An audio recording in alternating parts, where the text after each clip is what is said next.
नमस्कार मेरे प्यारे दोस्तों, मैं वैभव एक बार फिर से आप सबों का स्वागत करता हूं आपके अपने ऑनलाइन प्लेटफॉर्म एग्जाम स्टडी पर। आप सभी मेरे भाई बहनों का बहुत बहुत स्वागत है। जल्दी से सारे लोग आ जाइए, फिर आज के सेशन की हम लोग शुरुआत करेंगे और साइंस के कुछ बहुत इंपॉर्टेंट क्वेश्चंस को हम लोग करेंगे जो कि आपके एग्जाम के लिए काफी इंपॉर्टेंट हो सकते हैं। इससे पहले हम लोग लाइट प्रकाश वाले चैप्टर से 25 क्वेश्चंस को हम लोगों ने कंप्लीट कर लिया था और आज एक बार फिर से उसी चैप्टर को हम लोग कंटिन्यू करेंगे और लाइट प्रकाश वाले चैप्टर से कुछ और प्रश्नों को करेंगे ताकि ये चैप्टर पूरी तरीके से कंप्लीट हो जाए और इसके बाद मुझे नहीं लगता कोई प्रश्न इस वाले चैप्टर से आपके बनेगा। तो फिजिक्स में हम लोग लाइट प्रकाश वाले चैप्टर से पहले ही 25 क्वेश्चंस कर चुके हैं, तो अगर उस सेशन को आप लोगों ने नहीं देखा है तो उसको जरूर देख लीजिए। और आज 25 क्वेश्चन और हम लोग करने वाले हैं इस लाइट वाले चैप्टर से। टोटल मुझे लगता है कि हम लोग 58-60 क्वेश्चन के लगभग करेंगे इस चैप्टर से, लाइट वाले चैप्टर से। और फिर मुझे नहीं लगता कि यहाँ से कोई भी प्रश्न इसके बाहर से आपको बनेगा। तो आपको क्या करना है, बस ये जो मैं क्वेश्चंस करा रहा हूँ लगभग 60-60 क्वेश्चन के लगभग हम लोग करेंगे लाइट वाले चैप्टर से, प्रकाश वाले चैप्टर से। आपको इन क्वेश्चंस को बढ़िया से अच्छे से पढ़ डालना है, रट डालना है। तो ये सेशन बहुत ही महत्वपूर्ण होने वाला आप लोगों के लिए। और जितने मेरे भाई बहन जुड़ते चल रहे हो सभी लोगों से निवेदन करूंगा कि सेशन को लाइक कर दो, शेयर कर दो और चैट बॉक्स में आपको टेलीग्राम का लिंक दिख रहा होगा, तो टेलीग्राम चैनल से नहीं जुड़े हो तो जुड़ जाओ। चैनल पर पहली बार हो तो चैनल को सब्सक्राइब जरूर कर लो। डेली ये क्लास 8 बजे से चलती है, ठीक है। चलिए अभी शुरू करते हैं इस क्लास को। उम्मीद है आप लोगों ने लाइक शेयर कर दिया होगा। चलिए, तो पहला प्रश्न आपके सामने है, तरल से भरे हुए बीकर का तल किस कारण से कुछ ऊपर उठा हुआ दिखाई पड़ता है, बताइएगा। तो देखो ये सारे प्रश्न जो है ना सेम टू सेम ऐसे आपसे पूछ लिए जाएंगे, डायरेक्ट यही प्रश्न ही पूछ लिया जाएगा। तो ऐसे प्रश्नों को खूब बढ़िया से अच्छे से देख लो, समझ लो, पढ़ लो और रट डालो। ऐसे ही प्रश्न आपके एग्जाम में पूछे जाएंगे। और हम लोग क्या करेंगे, तो हम लोग चैप्टर वाइज कंप्लीट करेंगे, ठीक है। अभी जैसे हम लोगों ने फिजिक्स का पहला चैप्टर उठाया है, ठीक है, प्रकाश। तो प्रकाश वाले चैप्टर से हम लोगों का एक सेशन हो चुका है, ये दूसरा सेशन है। तो जितने प्रश्न बन सकते हैं इस चैप्टर से, तो ये सारे प्रश्न हम लोग करेंगे। फिर हम लोग सेकंड चैप्टर को शुरू करेंगे, ठीक है। तो तरल से भरे हुए बीकर का तल किस कारण से कुछ ऊपर उठा दिखाई पड़ता है, क्या आंसर करोगे? परावर्तन करोगे, अपवर्तन करोगे, व्यतिकरण करोगे या फिर विवर्तन करोगे? 26वें प्रश्न का आंसर करना है। तो क्या होगा, तो किसी भी तरल में भरे हुए जो बीकर का जो तल है वो किस कारण से कुछ ऊपर उठा दिखाई पड़ता है, क्या आंसर करिएगा। चलिए फटाफट सभी लोग आंसर करेंगे, क्या हो जाएगा। तो बिल्कुल बहुत अच्छे, ऑप्शन संख्या बी जो लोग आंसर करेंगे बिल्कुल एकदम करेक्ट हो जाएंगे। तो ये किसका उदाहरण होता है, ये अपवर्तन का उदाहरण होता है, ठीक है। क्या हो जाएगा, तो ये अपवर्तन का उदाहरण होता है कि जो तल होता है वो क्या होता है, वो अपनी सतह से कुछ ऊपर उठा हुआ हमको दिखाई पड़ता है। तो ऑप्शन संख्या क्या कर दीजिएगा, तो बी आंसर कर देंगे। क्लियर है। चलो आगे बढ़िएगा अगले प्रश्न की तरफ। सूखा बालू चमकीला दिखाई पड़ता है, चमकीला क्यों दिखाई पड़ता है, जबकि गीला बालू जो है वो चमकीला नहीं दिखाई पड़ता है? तो कारण क्या, आपने देखा होगा सूखा बालू जो है वो हमेशा चमकता हुआ दिखाई पड़ता है, ठीक है। उसमें हमेशा चमक होती है, पता नहीं क्या चमकता रहता है। तो कारण क्या है, इसका प्रकीर्णन होता है या एक प्रकाशीय भ्रम है या इसका कारण परावर्तन है या फिर इसका कारण अपवर्तन है? क्या आंसर करोगे? 27वें प्रश्न का आंसर करिएगा, बताइएगा क्या हो जाएगा। तो 27वें प्रश्न का आप लोगों को आंसर करना है, सूखा बालू क्यों चमकता है, आपको बस इतना बताना है। सूखा बालू चमकीला क्यों दिखाई पड़ता है, ठीक है। बताइएगा क्या हो जाएगा इस प्रश्न का आंसर। 27वें प्रश्न का आंसर करेंगे, क्या हो जाएगा। तो देखो अगर हम लोग सिलिका बालू की सूखे बालू की बात करें तो सूखे बालू का जो मूल तत्व है वो है सिलिका, ठीक है। क्या है, तो वो है सिलिका। सूखे बालू का जो मूल तत्व है वो क्या है, वो है सिलिका। और जो सिलिका है ये क्या होता है, ये प्रकाश में चमकती है। तो प्रकाश में जो चमकती है कारण क्या है, तो इसका कारण है परावर्तन, ठीक है। क्या है, तो इसका कारण है परावर्तन। ऑप्शन संख्या क्या कर दोगे, ऑप्शन संख्या सी कर दोगे, प्रकाश का परावर्तन, ठीक है। क्या हो जाएगा, प्रकाश का परावर्तन। ऑप्शन संख्या क्या कर दिएगा, तो सी आंसर कर देंगे। क्लियर है। चलिए बहुत अच्छे, आगे बढ़िएगा अगले प्रश्न की तरफ। डायोप्टर किसकी इकाई है, बहुत बार ये प्रश्न पूछा गया, बताइएगा क्या हो जाएगा। तो डायोप्टर किसकी इकाई है, लेंस के फोकस की दूरी की, प्रकाश की तीव्रता की, ध्वनि की तीव्रता की या फिर लेंस की क्षमता की? बताओ क्या होगा। तो डायोप्टर किसकी इकाई है, बताइएगा क्या हो जाएगा, बताइए। और बिहार वाले तो स्पेशली विशेष रूप से ध्यान रखना, आपके जीके जीएस में साइंस के क्वेश्चन ज्यादा आते हैं, ये जनरल साइंस के क्वेश्चंस हैं, ठीक है। जनरल साइंस के क्वेश्चंस और जनरल साइंस के क्वेश्चंस खूब पूछे जाते हैं। साथ ही साथ यूपी वाले भी ध्यान रखना है, ये नहीं कि यूपी वाले एकदम छोड़ दो गया तो साइंस बिहार में पूछा जाता है, ठीक है, हमको पढ़ने की जरूरत है, ऐसा बिल्कुल नहीं है, ठीक है। तो यूपी वाले भी ध्यान रखिएगा। क्या हो जाएगा, डायोप्टर किसकी इकाई है, क्या करोगे, लेंस की फोकस दूरी की, प्रकाश की तीव्रता की, ध्वनि की तीव्रता की या फिर लेंस की क्षमता की? क्या आंसर करेंगे, बताइए। 28वें प्रश्न का आंसर करेंगे, करेक्ट आंसर क्या हो जाएगा, ऑप्शन संख्या डी कर दोगे, लेंस के क्षमता की, ठीक है। डायोप्टर किसकी इकाई है, तो लेंस के क्षमता की इकाई है। ऑप्शन संख्या क्या हो जाएगा, डी आंसर कर दोगे, ठीक। चलिए आगे बढ़ेंगे अगले प्रश्न की तरफ। प्रकाश का वेग सर्वप्रथम किसने ज्ञात किया था? रोमर ने, माइकलसन ने, गैलीलियो ने या फिर न्यूटन ने? क्या हो जाएगा देगा? तो प्रकाश का वेग सर्वप्रथम आपसे कह रहा है, सर्वप्रथम किसने ज्ञात किया? बताओ क्या हो जाएगा। अगर सेशन पसंद आ रहा हो तो उम्मीद करूंगा कि आप लोगों ने सेशन को लाइक जरूर किया होगा, शेयर जरूर किया होगा, चैनल पर पहली बार होंगे तो सब्सक्राइब जरूर किया होगा। उम्मीद तो इतना आप लोगों से कर सकता हूं कि आप लोग इतना कर सकते हो। बताओ क्या हो जाएगा। तो प्रकाश का वेग सर्वप्रथम किसने ज्ञात किया? रोमर, माइकलसन, गैलीलियो या फिर न्यूटन? क्या हो जाएगा करेक्ट आंसर? अगर हम लोग बात करेंगे 29वें प्रश्न की तो ये हो जाएगा कौन? रोमर हो जाएंगे। कौन हो जाएंगे? तो रोमर हो जाएंगे। ऑप्शन संख्या क्या हो जाएगा? ए बिल्कुल करेक्ट हो जाएगा। कब ज्ञात किया था? तो 1676 में। याद रखिएगा रोमर ने सर्वप्रथम प्रकाश का वेग ज्ञात किया था। और कब ज्ञात किया था? तो 1676 में। ऑप्शन संख्या ए आंसर करेंगे। ठीक है, चलिए अगले प्रश्न का आंसर करना। पेरिस्कोप बनाने में निम्नलिखित में से किसका प्रयोग होता है? बताइएगा। तो पेरिस्कोप को बनाने में किसका प्रयोग होता है? तीसरे प्रश्न का आंसर करेंगे। अवतल दर्पण का, समतल दर्पण का, अवतल लेंस का, इनमें से कोई नहीं। तीसरे प्रश्न का आंसर करो। क्या हो जाएगा? क्या हो जाएगा इस प्रश्न का आंसर? पेरिस्कोप को बनाने में किसका प्रयोग होता है? अवतल दर्पण, समतल दर्पण, अवतल लेंस या फिर इनमें से कोई नहीं? बताइएगा क्या हो जाएगा। ठीक है, तो इससे पहले हम लोग 25 क्वेश्चंस कर चुके हैं और आज के सेशन में भी हम लोग 25 या 27 क्वेश्चंस या फिर ऐसे ही कुछ करने वाले हैं। ठीक है, तो लगभग 50-55 क्वेश्चंस हम लोग इस चैप्टर से कंप्लीट कर लेंगे और इसके बाद यहाँ से फिर हम लोग को कोई भी प्रश्न दिक्कत नहीं करेगा। इसके बाहर से नहीं बनेगा। आपको क्या करना है, ये 50, 55, 57 जो भी क्वेश्चन हम लोग करेंगे बस उनको आपको अच्छे से पढ़ डालना है, रट डालना है। ठीक है, बताइएगा क्या हो जाएगा। पेरिस्कोप की अगर हम लोग बात करेंगे तो ऑप्शन संख्या बी कर दोगे, समतल दर्पण का प्रयोग होता है। ठीक है, किसका? तो समतल दर्पण का प्रयोग होता है। ऑप्शन संख्या बी आंसर करिए। अच्छा, आपसे पूछा जाए पेरिस्कोप जो है इसका प्रयोग कहाँ पर किया था? तो इसका प्रयोग किया था कहाँ पर? तो पनडुब्बियों में किया था। ठीक है, कहाँ पर? तो इसका प्रयोग जो है वो पनडुब्बियों में किया जाता है, नौसेना में किया जाता है। ठीक है, कहाँ पर? तो पनडुब्बियों में या फिर कहें नौसेना के द्वारा। ठीक है, पनडुब्बियों में या फिर नौसेना के द्वारा, युद्ध पोत के द्वारा। ठीक है, क्या हो जाएगा? तो युद्ध पोत के द्वारा। ठीक है, संगम में जाने की वजह से ना गला वाला मेरा एकदम बैठ गया है। ठीक है, कुछ ज्यादा ही चलना पड़ गया है तो एकदम। ठीक है, क्या हो जाएगा? तो पनडुब्बियों में या फिर कहेंगे नौसेना युद्ध पोत में क्या होता है? पेरिस्कोप का प्रयोग किया जाता है। और समतल दर्पण। ठीक है, ऑप्शन संख्या क्या हो जाएगा? बी बिल्कुल करेक्ट हो जाएगा। ठीक है, चलो आगे बढ़ेंगे अगले प्रश्न की तरफ।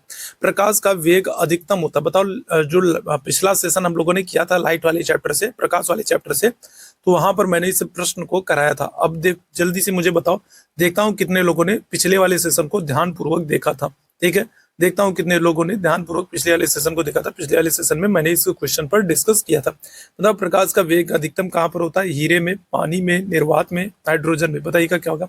तो प्रकाश का वेग जो है वो अधिकतम किस में होता है? 31वें प्रश्न का आंसर करो। सभी लोगों की मैं आंसर देखता चल रहा हूँ। क्या आंसर कर दोगे? तो आंसर कर दोगे ऑप्शन संख्या। लाल कांच को अधिक ताप पर गर्म करने पर वह दिखाई पड़ता है। ठीक है, तो कोई भी लाल कांच है और उसको जब अधिक गर्म किया जाता है तो उसका रंग क्या दिखाई पड़ता है? आपसे पूछा जा रहा है। नीला, पीला, लाल या फिर हरा? बताओ, 32वें प्रश्न का आंसर करो। क्या हो जाएगा? तो लाल कांच को अधिक ताप पर गर्म करने पर वह दिखाई पड़ता है। तो कैसा दिखाई पड़ेगा? नीले रंग का, पीले रंग का, लाल रंग का या हरे रंग का? 32वें प्रश्न का आंसर करना। क्या करेक्ट आंसर हो जाएगा? तो करेक्ट आंसर हम लोग बात करेंगे तो ऑप्शन संख्या डी। ठीक है, क्या हो जाएगा? तो ऑप्शन संख्या डी, हरा। ठीक है, क्या हो जाएगा? ऑप्शन संख्या अगर हम लोग बात करेंगे तो डी आंसर करोगे, हरा दिखाई पड़ता है। ठीक है, ऑप्शन संख्या डी बिल्कुल करेक्ट है। आगे बढ़ेगा अगले प्रश्न की तरफ। एक उत्तल लेंस को जब पानी में डुबोया जाता है तो उसकी क्षमता, बताइएगा क्या असर पड़ेगा। एक उत्तल लेंस की अगर हम लोग बात करें तो एक उत्तल लेंस है और उसको हम क्या करते हैं? पानी में डुबोते हैं। ठीक है, क्या करते हैं? तो उसको पानी में डुबोते हैं तो उसकी क्षमता पर क्या असर पड़ेगा? आपसे ये पूछा जा रहा है। घट जाती है, बढ़ जाती है, अपरिवर्तित रहती है, इनमें से कोई? जब एक उत्तल लेंस को पानी में डुबोया जाता है तो उसकी क्षमता पर क्या असर पड़ता है? बताओ क्या होगा। तो देखो, होता क्या है कि जब एक उत्तल लेंस को हम लोग पानी में डुबोते हैं तो जो प्रकाश है वो क्या होता है? तो वो सघन माध्यम से, कहां पर? तो वो सघन माध्यम से अगर हम लोग बात करेंगे कहां पर? तो विरल। ठीक है, क्या होगा? तो सघन माध्यम से अगर हम लोग बात करेंगे कहां पर? तो विरल।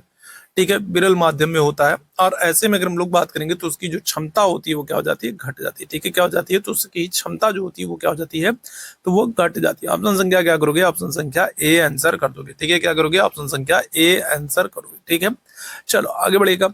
दूरदृष्टि दोष से पीड़ित व्यक्ति के चश्मे में कौन सा लेंस प्रयोग होता है। दूरदृष्टि दोष बताइएगा, कोई ऐसा व्यक्ति है जो दूरदृष्टि दोष से पीड़ित है तो उसको कौन से लेंस का प्रयोग करना होगा। समतल अवतल लेंस का, उत्तल लेंस का, अवतल लेंस का, समतल लेंस का। ठीक है, दूरदृष्टि दोष से पीड़ित। अच्छा, एक बात और याद रखिएगा, जो ये दूरदृष्टि दोष होता है, ठीक है, एक बात और आपको याद रखना है, जो ये दूरदृष्टि दोष होता है इसको और क्या कहते हैं, दूरदृष्टि दोषों को और क्या कहते हैं। तो आप आंसर क्या करोगे, तो आप कहोगे हाइपर हाइपर मेट्रोपिया। ठीक है, क्या करोगे, हाइपर मेट्रोपिया। ठीक है, दूरदृष्टि दोष को क्या कहते हैं, तो आप आंसर करोगे हाइपर मेट्रोपिया। ये भी याद रखिएगा। ठीक है, दूरदृष्टि दोष को कहते हैं हाइपर मेट्रोपिया। और इसमें कौन से लेंस का हम लोग प्रयोग करेंगे, क्या आंसर करोगे, आंसर कर दोगे उत्तल लेंस का। ठीक है, किसका, तो उत्तल लेंस का। ठीक है, ऐसे प्रश्न गलत नहीं होने चाहिए। ऑप्शन संख्या क्या कर दोगे, तो बी आंसर कर दोगे, उत्तल लेंस का। दूरदृष्टि दोष को क्या कहते हैं, हाइपर मेट्रोपिया कहते हैं। ठीक है,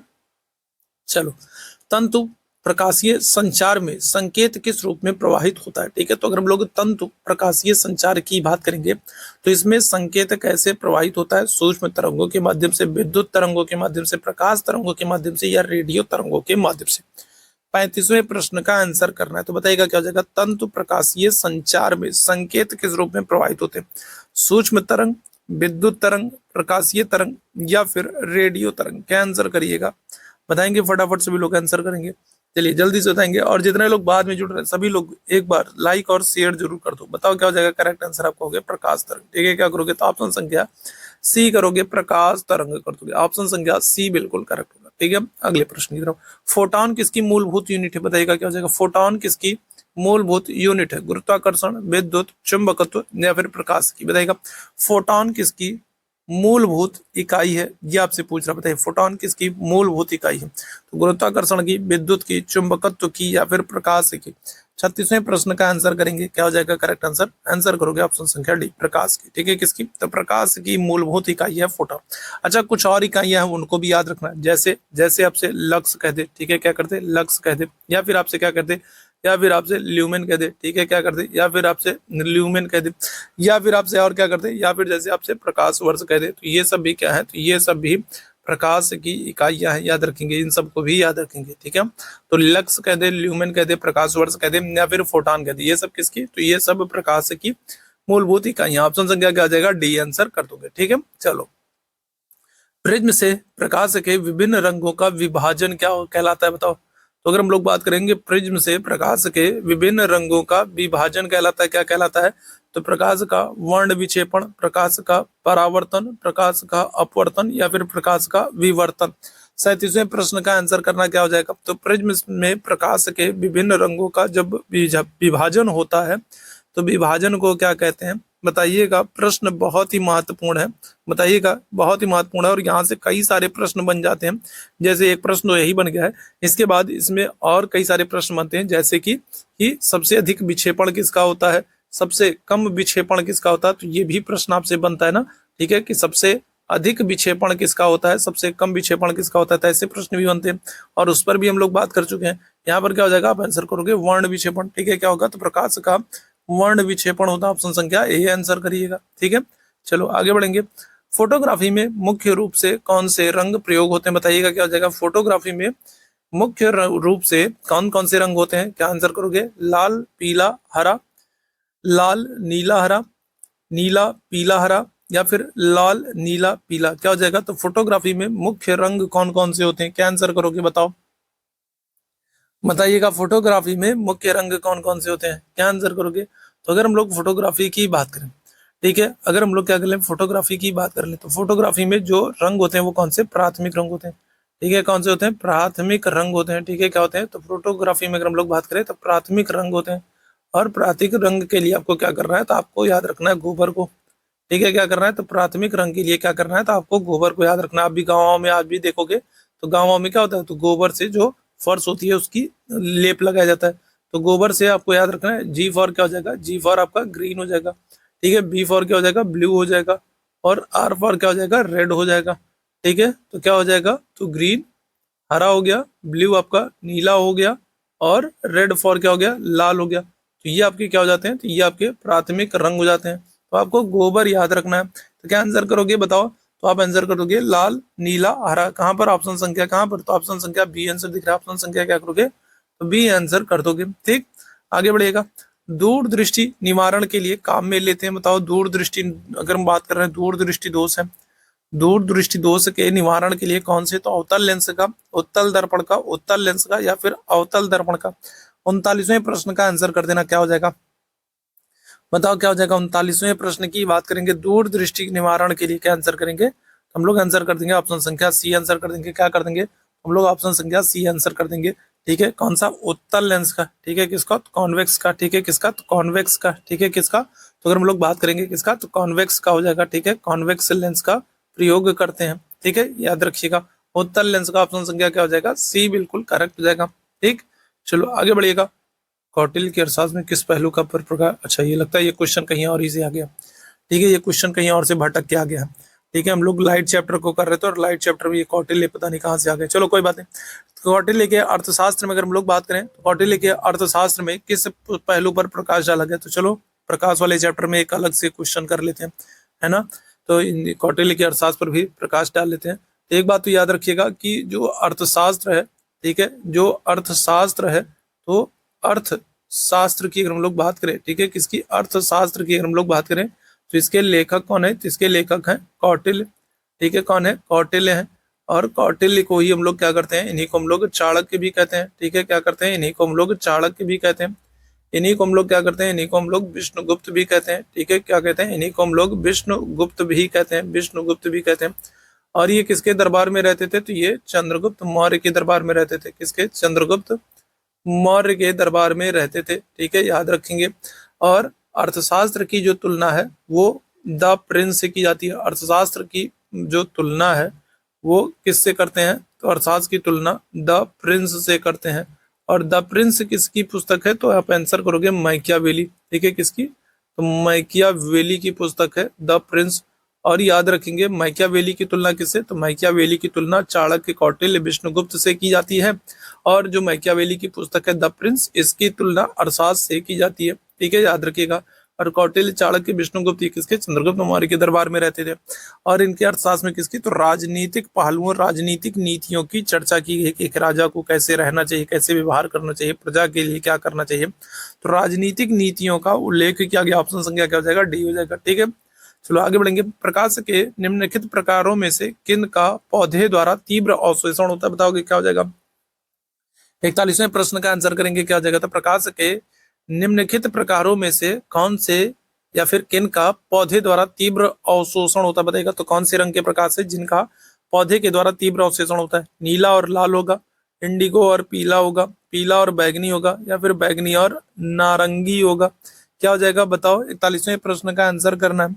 क्या आंसर करिएगा, तो करेक्ट आंसर हम लोग करेंगे ऑप्शन संख्या ए को, नीला और लाल कर देंगे। ऑप्शन संख्या क्या हो जाएगा, ऑप्शन संख्या ए आंसर करिएगा। नीला और लाल का पौधों के द्वारा तेजी से अवशोषण होता है। ठीक है, प्रकाश के कौन से रंग है, तो नीला और लाल है जिनका पौधों के द्वारा तेजी से अवशोषण होता है। ऑप्शन संख्या ए करेक्ट हो जाएगा। ठीक है, आगे बढ़ेगा। एक अंतरिक्ष यात्री को अंतरिक्ष में आकाश कैसा दिखता है, ये प्रश्न बहुत बार पूछा जा चुका है, बहुत बार पूछा गया है, बताइएगा क्या होगा। तो एक अंतरिक्ष यात्री जो है उसको अंतरिक्ष कैसा दिखाई पड़ता है, नीला, काला, काला, बैगनी या फिर लाल। बताओ क्या हो जाएगा इस प्रश्न का आंसर।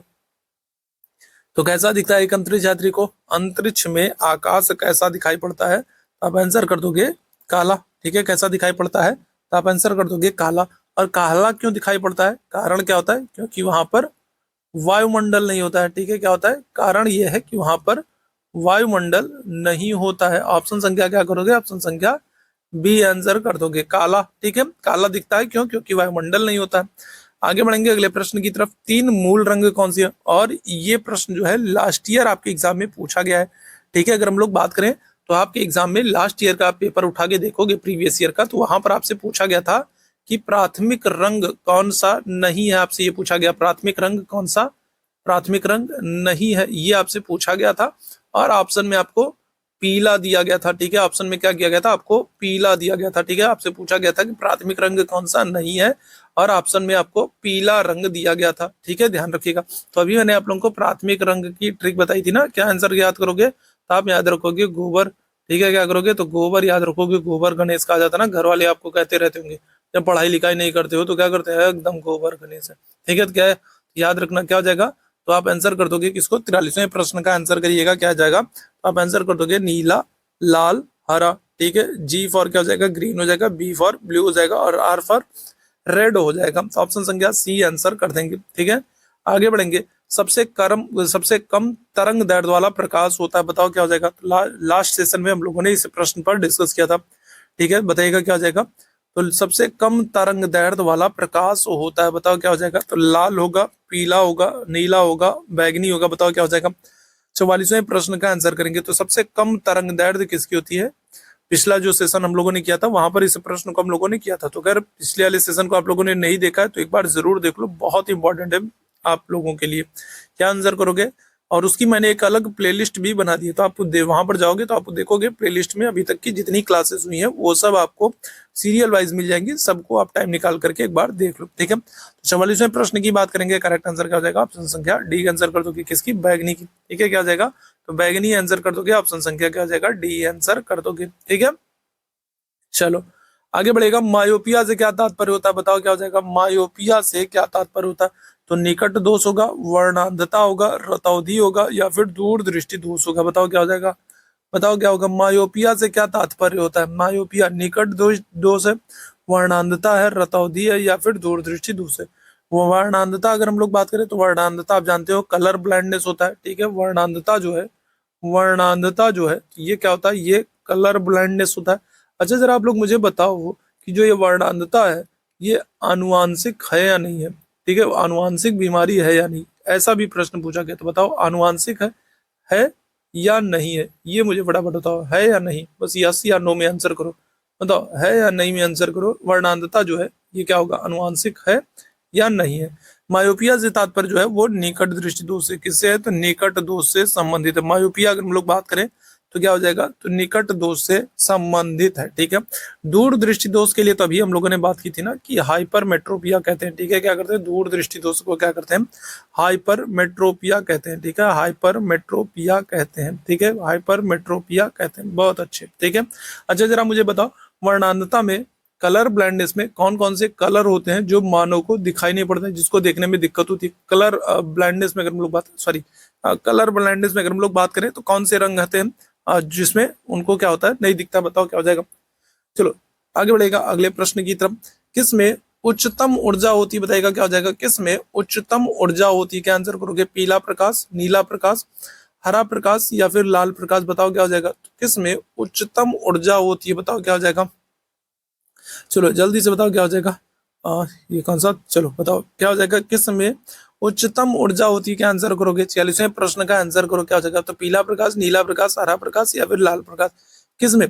करेक्ट आंसर क्या कर दोगे, ऑप्शन संख्या बी आंसर कर दोगे, नीले प्रकाश में, ठीक है। कहां पर, तो नीले प्रकाश में, ऑप्शन संख्या क्या कर दोगे, ऑप्शन संख्या बी आंसर कर दोगे, नीले प्रकाश में, ठीक है। आगे बढ़ेंगे अगले प्रश्न की तरफ, लैम्बर्ट नियम किससे संबंधित होता, लैम्बर्ट का जो नियम है वो किससे संबंधित है, अपवर्तन से, व्यतिकरण से, प्रदीप्ति से, या फिर परावर्तन से। लैम्बर्ट नियम ये किससे संबंधित, बताओ। 47वें प्रश्न का आंसर करो, लैम्बर्ट नियम किससे संबंधित है, 47वें प्रश्न का आंसर करो, क्या आंसर करोगे। चलो जल्दी से बताना क्या आंसर करोगे, आंसर कर दोगे आप लोग ऑप्शन संख्या सी, प्रदीप से, ठीक है। किससे, तो प्रदीप से, ऑप्शन संख्या क्या जाएगा, सी बिल्कुल करेक्ट हो जाएगा, ठीक है। चलिए अगले प्रश्न की तरफ चलते हैं, निम्नलिखित में से कौन सा प्राथमिक रंग नहीं है। यही वाला प्रश्न आपके लास्ट ईयर पूछा गया था, ठीक है, last year same to same यही प्रश्न पूछा गया था और यही सारे ऑप्शन भी थे, ठीक है। क्या आंसर करोगे, लाल, नीला, हरा, पीला, क्या आंसर करोगे। तभी मैंने आप लोगों को बताया था प्रश्न जो पूछा गया था उसमें पीला ऑप्शन में था, और पीला जो है ये प्राथमिक रंग नहीं है, याद रखेंगे, ठीक है। पीला जो है ये प्राथमिक रंग नहीं है और यही प्रश्न पूछा गया था, ऑप्शन संख्या क्या कर दोगे, डी आंसर कर दोगे, ठीक। आगे बढ़ेगा अगले प्रश्न की तरफ, फोटोग्राफिक कैमरे का कौन सा भाग आंख की रेटिना की तरह कार्य करता है, बताएगा। तो फोटोग्राफिक कैमरे की बात हो रही है, फोटोग्राफिक कैमरा जो होता है तो उसका कौन सा भाग आंख की रेटिना की तरह कार्य करता है। तो फिल्म, प्रकाश छिद्र, शटर, लेंस, क्या आंसर करोगे, बताइएगा क्या हो जाएगा। 49वें प्रश्न का आंसर करोगे। फोटोग्राफिक कैमरे का कौन सा भाग आंख की रेटिना की तरफ काम करता है? तो आप आंसर क्या करोगे? आप आंसर करोगे 49वें प्रश्न का ऑप्शन संख्या 1 फिल्म। ठीक है, आंसर क्या करोगे? फिल्म कर दोगे। लेंस नहीं होगा, याद रखना, लेंस नहीं होगा, ऑप्शन संख्या ए होगा, फिल्म होगा। याद रखिएगा, पूछा गया प्रश्न, जितने भी प्रश्न करा रहा हूं सब पूछे गए प्रश्न है और सबको आपको रट डालना है। ठीक है, दूर की वस्तुओं के निरीक्षण के लिए किस प्रकाशिक यंत्र का उपयोग किया जाता है? बताइएगा क्या होगा? तो दूर की वस्तुओं का निरीक्षण करने के लिए किस प्रकाशिक यंत्र का उपयोग किया जाता है? इलेक्ट्रॉन माइक्रोस्कोप का, दूरदर्शी का, सरल सूक्ष्मदर्शी का, या फिर संयुक्त सूक्ष्मदर्शी का? तो दूर की वस्तुओं के निरीक्षण के लिए, दूर की वस्तुओं को देखने के लिए किस प्रकाशिक यंत्र का उपयोग करते हैं? बताओ क्या हो जाएगा इस प्रश्न का आंसर। तो दूर की वस्तुओं का निरीक्षण करना है तो हमको किसका? तो हमको दूरदर्शी की जरूरत होगी। किसकी? दूरदर्शी, टेलीस्कोप की जरूरत होगी। ध्यान रखना किसकी? तो अगर हम लोग बात करें तो हमको दूरदर्शी की जरूरत होगी, टेलीस्कोप की जरूरत होगी। और दूरदर्शी की खोज किसने की है? तो क्या आंसर करोगे? तो आप आंसर करोगे गैलीलियो ने। ठीक है, किसने? तो गैलीलियो ने। गैलीलियो ने दूरदर्शी की खोज की थी। ठीक है, टेलीस्कोप की खोज की थी, याद रखिएगा। किसने? तो गैलीलियो ने खोज की थी। ठीक है, ऑप्शन संख्या क्या हो जाएगा? बी हो जाएगा। ठीक, आगे बढ़ेगा। अवतल लेंस हमेशा किस प्रकार का प्रतिबिंब बनाते हैं? बताओ क्या हो जाएगा? अवतल लेंस की अगर हम लोग बात करें तो अवतल लेंस हमेशा किस तरह का प्रतिबिंब बनाते हैं? ठीक है, किस तरह का प्रतिबिंब बनाते हैं? अच्छा, हम लोगों ने क्या किया? हम लोगों ने प्रकाश वाले चैप्टर से, ठीक है, हम लोगों ने एमसीक्यूज तो कर लिया। ठीक है, लाइट वाला जो चैप्टर है, ध्यान से सुनो, लाइट वाला जो चैप्टर है उससे हम लोगों ने क्या किया? उससे हम लोगों ने एमसीक्यूज फॉर्म में क्वेश्चंस को देख लिया। ठीक है, एक सेशन हम लोगों ने पहले किया था और एक सेशन हम लोगों ने आज कर लिया। ठीक है, एमसीक्यूज वाले सेशन हम लोगों ने देख लिए। कल हम लोग क्या करते हैं? कल एक काम और करते हैं, इस लाइट वाले चैप्टर से कुछ वन लाइनर क्वेश्चंस भी देख लेते हैं। ठीक है, क्या करते हैं? तो कुछ लोग वन लाइनर क्वेश्चंस भी देख लेते हैं ताकि ये चैप्टर पूरी तरीके से कंप्लीट हो जाए और यहाँ से अब प्रश्न ना बने, है ना, बार बार ना पढ़ना रहे।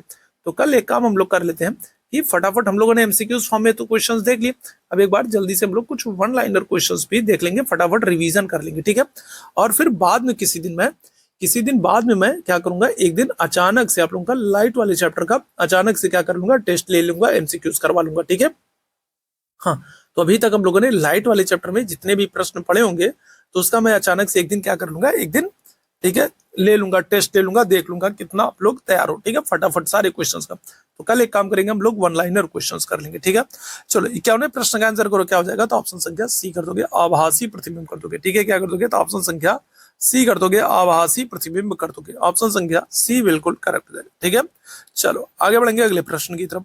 प्रकाश छोटे छोटे कणों से मिलकर बना है जिसे कहते हैं, क्या कहते हैं? बताओ क्या हो जाएगा? तो प्रकाश जो है वो छोटे छोटे कणों से मिलकर के बना है। प्रकाश छोटे छोटे कणों से मिलकर बना है जिसको हम लोग कहते हैं परमाणु कहते हैं, न्यूट्रॉन कहते हैं, पॉजिट्रॉन कहते हैं, फोटॉन कहते हैं। बताओ क्या हो जाएगा? 52वें प्रश्न का आंसर करो। प्रकाश छोटे छोटे कणों से मिलकर बना है जिसको हम लोग क्या कहते हैं? आंसर क्या करोगे? ऑप्शन संख्या डी आंसर कर दोगे, फोटॉन कहते हैं। ठीक है, क्या करते हैं? तो फोटॉन कहते हैं। ठीक है, ऑप्शन संख्या डी बिल्कुल करेक्ट हो जाएगा। ठीक है, तो आज के सेशन में हम लोग बस इतना ही करेंगे। उम्मीद है सेशन आप लोगों को पसंद आया होगा। सेशन पसंद आया हो तो सेशन को लाइक जरूर करना, शेयर जरूर करना, चैनल पर पहली बार हो तो चैनल को सब्सक्राइब जरूर करना। चैट बॉक्स में आपको टेलीग्राम का लिंक दिख रहा होगा, साथ ही साथ आपको चैट बॉक्स में व्हाट्सअप का जो है चैनल का भी लिंक मिल रहा होगा। तो टेलीग्राम और व्हाट्सअप चैनल पर आप नहीं जुड़े हो तो जुड़ जाइएगा और चैनल को सब्सक्राइब जरूर कर लीजिएगा। साथ ही साथ आप लोगों से निवेदन है कि शेयर जरूर कीजिएगा आपके व्हाट्सएप ग्रुप में या फिर स्टेटस पर, या फिर आपके जो भी साथी पढ़ने वाले हैं तो कम से कम उनको भी शेयर कीजिएगा ताकि उनके लिए भी ये सेशन जो है वो हेल्पफुल हो सके। ठीक है, तो कल हम लोग क्या करेंगे? तो हम लोगों ने आज एक चैप्टर किया है लाइट से, हम लोगों ने आज एक क्लास की है और इससे पहले भी एक क्लास हम लोगों ने की है, तो उसको भी नहीं देखे तो उसको भी देख लीजिएगा। और कल हम लोग इस चैप्टर से क्या करेंगे? वन लाइनर क्वेश्चंस को कर लेंगे और उसके बाद फिर नेक्स्ट चैप्टर पर हम लोग पहुंचेंगे। ठीक है, चलो तो अभी के लिए बस इतना ही करूंगा। थैंक यू सो मच आप सभी लोगों को मेरे साथ जुड़ने के लिए। अपना ख्याल रखें, अच्छे से रहें, स्वस्थ रहें, मुस्कुराते रहें और गुड नाइट, शुभ रात्रि। Thank you so much, good night, Shubh